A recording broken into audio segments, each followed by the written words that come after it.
My name is Linda Gonsenhauser. Today's date is September 14th, 1997. I'm in Norfolk, Virginia, conducting an interview with Mrs. Ruth Igdal.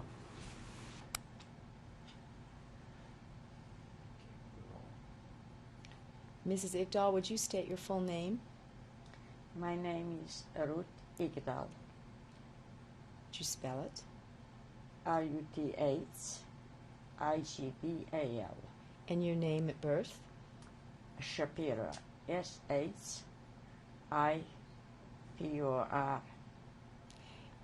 Where were you born, Mrs. Igdal? Pakruojus, Lithuania. Porojus,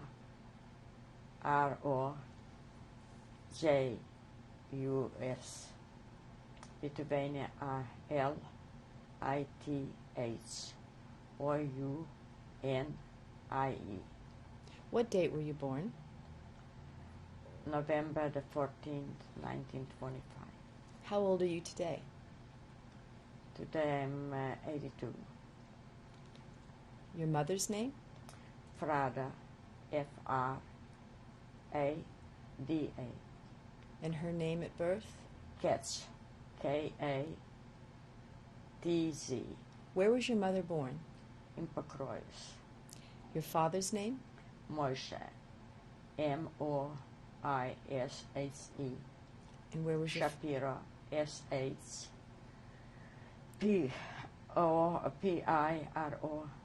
He was born in Rajalima. Razalima.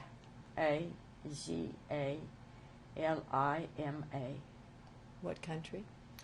Lithuania, same country. Did you have any brothers and sisters? I had two brothers, Barney and Lionel. And we were four sisters, Ethel, Hannah, Lipse, Riva, Where were your brothers and sisters born? all in Pakruoj. Mrs. Igdal, let's begin with your childhood. What was the thing you loved most about your mother? My mother, when I grew up, when we were children, the first thing, she was left with 6 children. She was very sweet, very good to take care of all the children, to send them out to school, to look after them, and to take care for the home. How old was she when she was left with the children? She was young, I cannot remember exactly, but she was very young.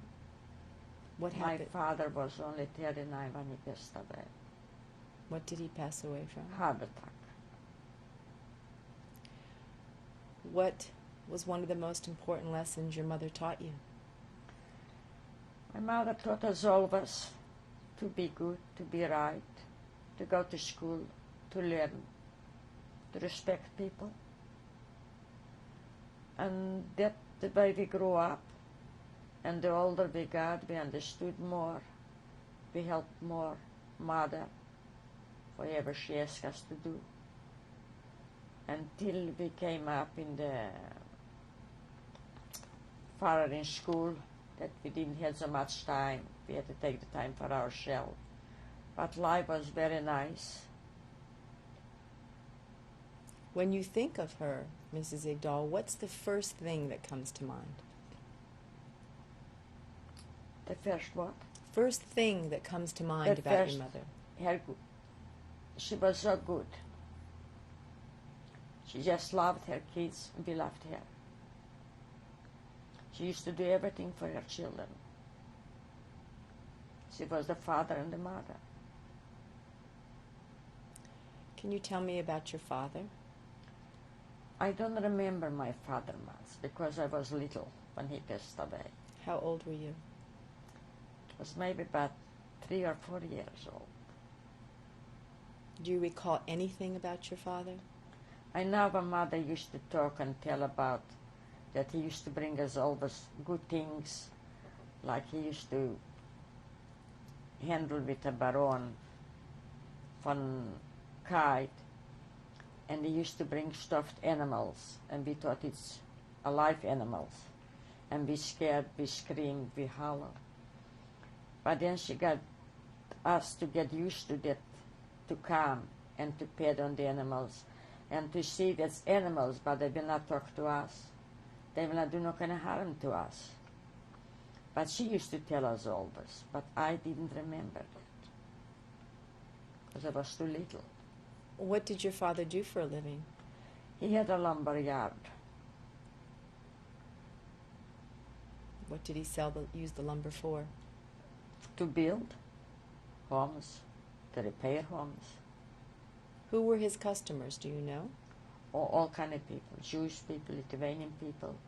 It was a mixed up neighborhood, Russian people. Your brothers and sisters, what kind of relationships did you have at home? Very nice, very nice. My brothers left young. One was 16, one was 17. And my older sister, she got married. She had 2 boys.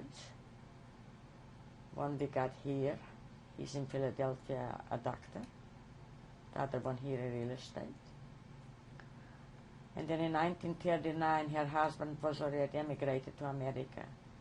Then she left and she came with the last ship to America with the 2 little boys. What about at home? What do you remember about your brothers and sisters growing up as children? The older ones, they went with their friends. The younger ones, we played around. We had friends. We belonged to organizations. What kinds of organizations? I belong to Summer Hatzaya, that is from Israel, our organization. And what did that organization do? We used to teach everything in case we would grow up. If we want to emigrate to Israel, like they say here, haluchim, to work the land, to do any kind of work, what they are doing up there. But under the meantime, it used to be all kind of meetings, singing, dancing. It was nice. It used to be after school. In the summertime, wintertime, we used to do lots of skating after school, after making the lessons. What kind of skating? Ice skating? Ice skating. In the summertime, we used to be always around the border. And that was the life from a small city. It was nice. What did your mother do for a living after your father passed away? She opened up a hotel. Tell me about the hotel. Hotel, we had a big home. People used to come. They had to attend business, like here they come into a department store or a grocery store. Salespeople, they used to come, they used to stay in our place. They used to sleep in our place, eat in our place, leave. Or some, they used to come and they used to stay by the weeks or by the month, like a teacher. He had to have a place there to stay. They used to rent a room for a longer time. Jews and non-Jews? Now mostly used to be Jews. What was the name of the hotel? Shapiro. Did the children help your mother run the hotel? We used to help after we used to come from school. We had a couple of maids they used to take care. And when we used to come from school, we used to help in all the ways, anything what mother used to ask us. Describe the religious observance in your home.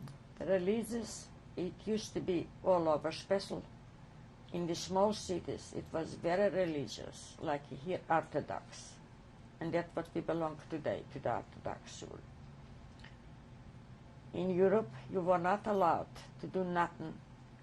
It used to come Thursday, my mother used to prepare, not only my mother, all the mothers, used to prepare for baking and cooking Thursday and Friday. For Friday night, through the night, they used to work through the night. Friday night, when father used to go to shul, and after he used to come from shul, everything was ready on the table. Children, the family used to eat, and after the food, friends used to start to come in. We all enjoyed together. Like they say, after the meal Friday night, father used to sing always the Smiras, that is special Jewish songs. You remember your father doing this? Yeah, then I didn't remember much, but I know like Mother used to tell us always about the older sisters and the brothers. They used to sing all the time. Even when Father passed away, then they used to carry on again the Shabbat. And Friday afternoons, the Gabbai used to go through the streets. They used to know the time when they have to close up the business. Then he used to go with a stick, with a cane, close the stores. It's Shabbat. And everybody used to close one after the other stores. They're not allowed to open up until Sunday. And Saturday was everything prepared the food. Nothing to cook, nothing to warm. We had hot places in the stove where to keep the 24 hours. But it was not allowed, not even to strike a match. What was a typical Shabbos meal that your mother used to prepare? Everything. Used to cook chicken soup, make a tzimas, bake challah, for milk, pieces separate, for meat separate, applesauce, beet. Everything used to be prepared for the Shabbos because we had so many meals and we were not allowed to cook. And everything was prepared for Shabbos. It chopped herring or fish.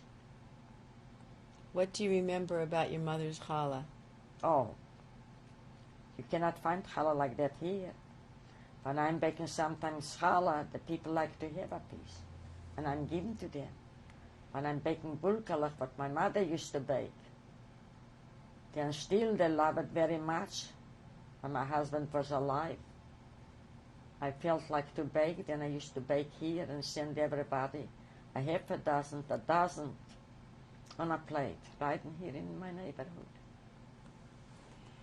Tell me about Used to make everything the best.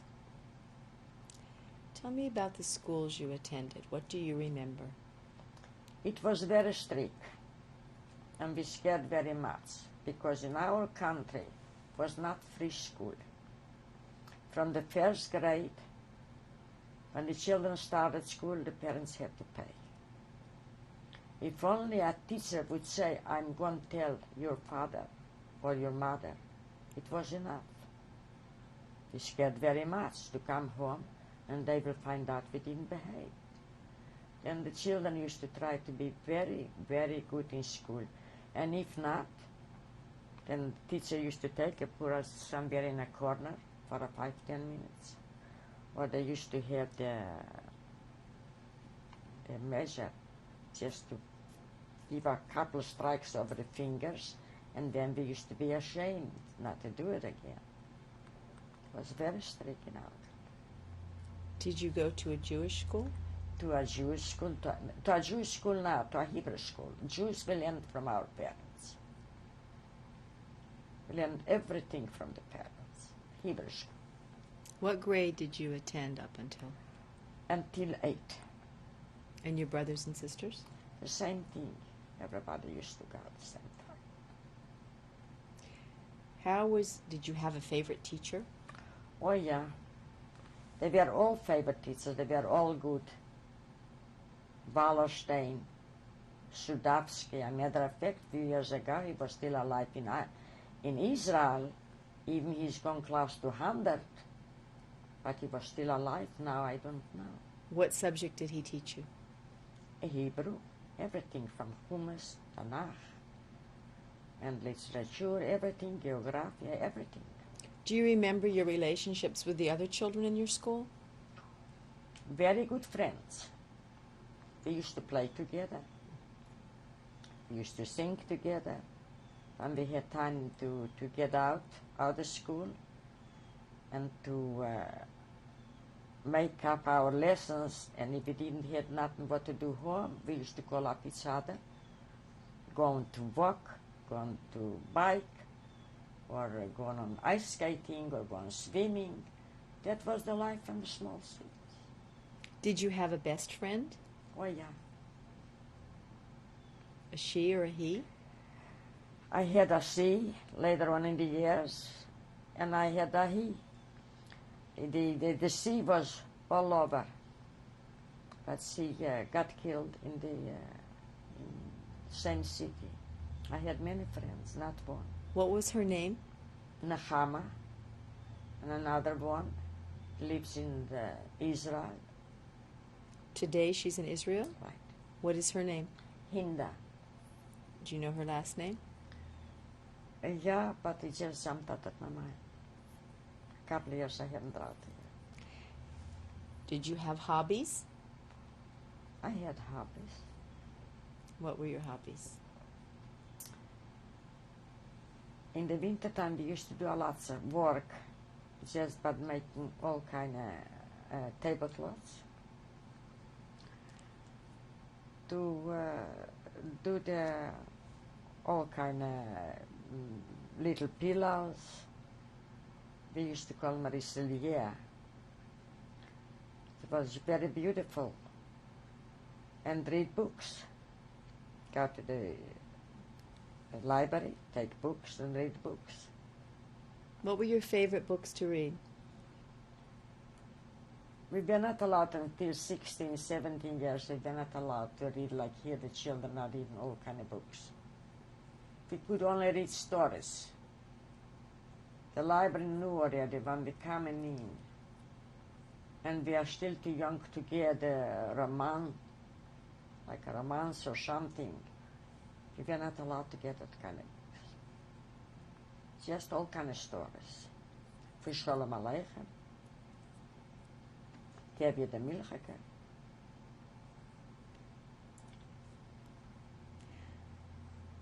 How did you dress when you were a child? Very simple. The first thing when we were young, mother used to, the last 3 girls, over they had to go the same clothes. But when we got older, then they started to separate a little bit. Plain, nice and clean.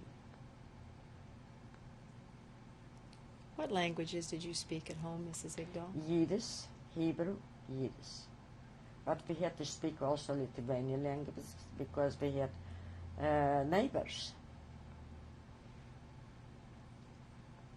Tell me about your relationships with your non-Jewish neighbors. What were they like?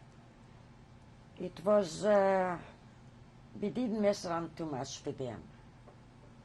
It's just when you came in contact, you had to be friendly, nice. But to say that mostly we spent the time was with the Jewish children. Did non-Jews live on your street? Yeah.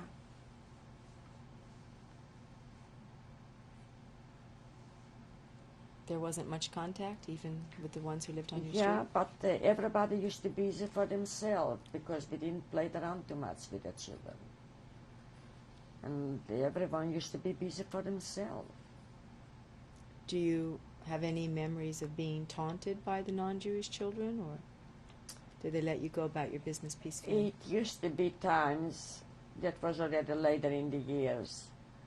It wasn't so much by the children, but by the grown-up. And they used to touch Jewish people. Like we say, people used to travel by train. And if you traveled a man, like my grandfather, goes with a beard, then they used to try to pinch the hair, to pull the hair. That was already lately in the years. But in the beginning, everybody tried to be nice one to the other. Speaking of your grandfather, did you have much contact with your grandparents? I had only one grandmother, but she was alive. That I can remember. But from the other one, she just but tell me.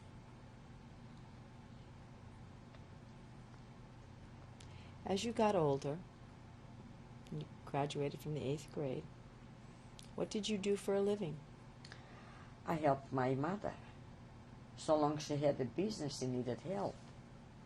But in 1941, when the Russian occupied Lithuania, then everybody who had a business or a big home, they moved out. They gave only one room for 3 people to live and one kitchen for how many people to cook together. They didn't do to you no kind of harm. They didn't shot you or they beat on you, but they took everything away. Before that happened, did you go to any professional schools? Yes, I just went to finish up to be a bookkeeper. And did you ever work as a bookkeeper? I worked in my mother's place, and then I got a job in Kovna. Kovna? Yeah. What did you do in Kovna? In Kovna, I just arrived the same morning, and it started up the war. I left. Okay, we'll get to that in a moment. Tell me about your brothers. Do you recall their bar mitzvahs? Yeah. Can you describe it? They had very religious bar mitzvahs. Very nice. They used to make at the home. In the home, they used to make a big party. Was your father alive for their bar mitzvahs? They made a big party in the home? Right. And call all the friends. And they used to celebrate the bar mitzvah. Do you remember what happened in the shul? To the shul, the one shul we can see here in Hadassah paper. It's still a wooden shul. It stays on the place. But the big shul, where everybody used to go and pray on the holidays, it was kind of shul, just like they used to say, silver and gold. Everything built so beautiful. But they couldn't find it anymore. What do you mean they couldn't find it anymore? Must be they took apart.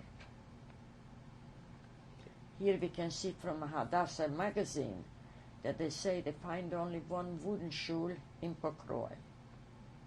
Describe the shul to me that's gone. What was the name of it? The big shul. Describe what you recall about it that was so beautiful. It was everything what you want to see. The ceilings, it was no ceilings, but everything, the whole history from the Jews religion you could read right on the ceiling. In Hebrew? In Hebrew. Everything engraved in Hebrew. The whole shul. The women in the middle. Each member had his place where to stay. The women used to be on the second floor, separate.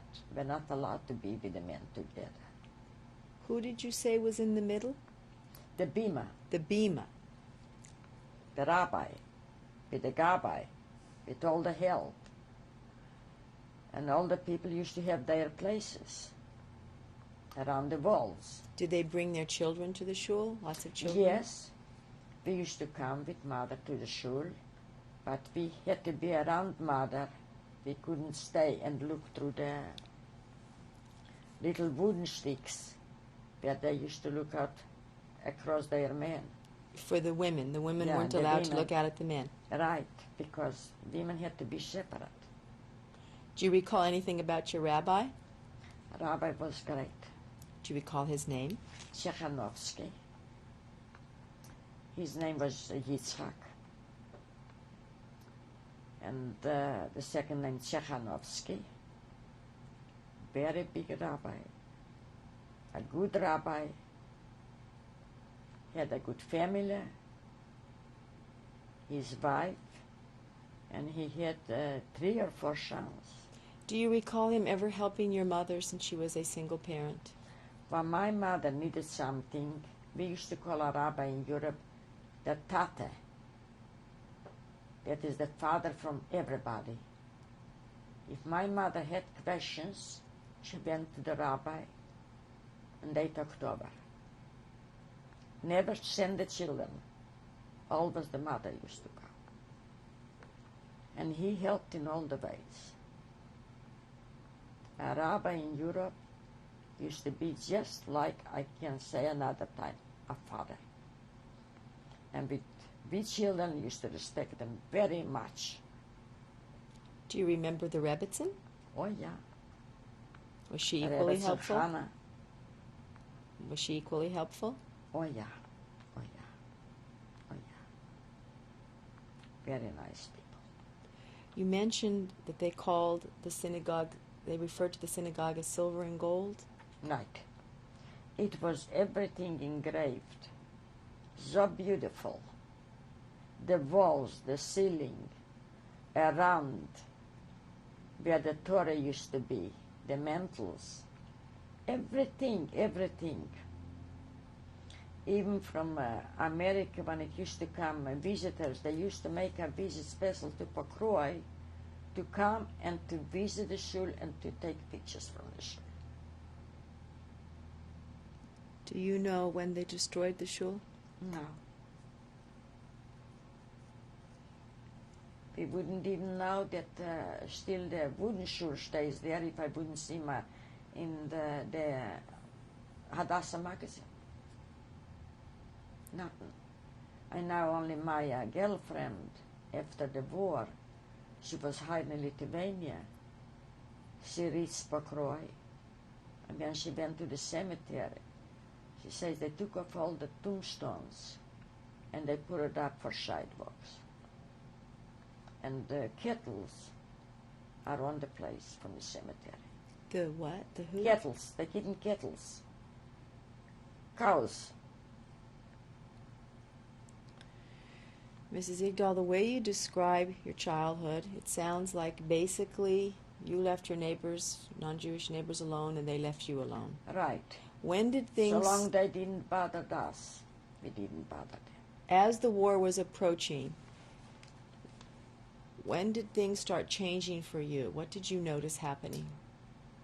We were not there, but after the war we did find out. The best Lithuanian neighbors, they were the first one to start it up to steal and to kill and to rob the people. What do you mean we were not there? I and my sister, we were 400 miles away from Pokroy. Tell me about that. Why did you leave Pokroy? I left Pokroy in 1940. In 1940, the Russian occupied Lithuania. Then their way, like communists, you are not allowed to have a home like that. You can have only one room, not more. The whole home belongs to them. Then they do rent the home, and everybody got to go to work. Were you in Pokroy when this was happening? I was in Pokroy when it was happening. But on the 21st of June, I left Pokroy. It wasn't I. How did your mother describe to you what was happening? What were her feelings? After the 21st, we were crying very much to lose everything. But they took a part of people that came to Siberia, the very rich people. What did they took away like a manufacturer or a department store. They used to pick up the people, tell them what to take, and you had to give the keys to him. They used to take away the business, the homes, everything, the Russian people. And they carried the people to Siberia. And the other part people, they used to give you a room for 3 people and a kitchen to cook with another maybe 6, 7 people. It was a lot of crying, and we thought that's the worst. What was the rabbi telling the people what was happening? Nothing. He could nothing say. He just told the people that everybody should stay calm and wait until we will see what they're going to try to do. Everybody should be calm. We couldn't do nothing. The people couldn't do nothing. They didn't kill the people. They didn't do no kind of harm. They just, like in Russia, you're not allowed to have a business for yourself. You're not allowed to have land for yourself. You're not allowed to have a big home for yourself. We're going to stop here for a moment, Mrs. Igdal, for a tape change.